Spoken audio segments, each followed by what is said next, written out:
भीम और चुटकी बैठकर आपस में बातें कर रहे थे।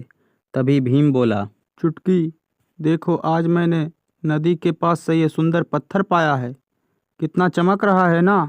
तब चुटकी बोली, हाँ भीम, बहुत सुंदर है, लेकिन ये पत्थर नहीं, हमारी दोस्ती ज्यादा कीमती है। उधर दुष्ट व्यापारी गांव के लोगों को महंगे दाम पर अनाज बेच रहा था। व्यापारी बोला, देखो, अगर तुम मेरे से अनाज नहीं खरीदोगे तो तुम्हारे पास खाने को कुछ नहीं बचेगा। कीमत बढ़ रही है, जल्दी करो। तभी एक आदमी घबराते हुए बोला, लेकिन यह तो बहुत महंगा है, हम लोग कैसे खरीदेंगे। तब व्यापारी क्रोधित होकर बोला, यह मेरा व्यापार है, जो खरीद सकता है ले, बाकी चले जाएं। भीम और चुटकी इस समस्या से परेशान थे। तभी भीम बोला, चुटकी, हमें कुछ करना होगा, गांव के लोग भूख से मर रहे हैं। चुटकी कुछ सोचकर बोली, हाँ भीम, लेकिन हमें राजा से मदद लेनी चाहिए। चलो कल सुबह राजा से मिलते हैं। अगले दिन भीम और चुटकी राजा से मिलने आते हैं।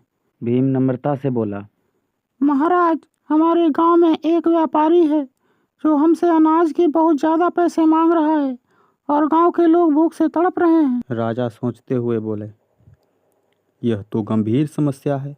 मैं जल्द ही गांव का दौरा करूंगा और इस व्यापारी से बात करूंगा। अगले दिन राजा गांव का दौरा करते हैं और व्यापारी से मिलते हैं। राजा गंभीरता से बोला, तुम लोगों को इतना महंगा अनाज क्यों बेच रहे हो? यह तो अनुचित है। व्यापारी गिड़गिड़ाते हुए बोला, महाराज, मैं तो बस अपना मुनाफा कमा रहा हूँ। राजा कठोर स्वर में बोला, मुनाफा कमाना गलत नहीं, लेकिन लालच और दूसरों का शोषण करना गलत है। तुम अपने अनाज के दाम नहीं घटाए तो मैं तुम्हें राज्य से बाहर कर दूंगा। गांव के लोग अब खुश थे क्योंकि अनाज उन्हें अब उचित मूल्य पर मिलने लगा था। चुटकी भीम से बोली, दोस्ती में हमेशा साथ रहना और एक दूसरे का मदद करना कितना जरूरी है। तब भीम हंसते हुए बोला, हाँ चुटकी, और अगर हम सच्चाई और हिम्मत से काम लें तो कुछ भी संभव है।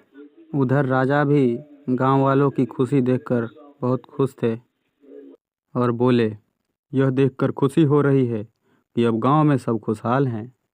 भीम और चुटकी ने जो किया वह एक मिसाल है। हमें ऐसे और भी लोगों की ज़रूरत है जो दूसरों की मदद करने के लिए आगे आएं।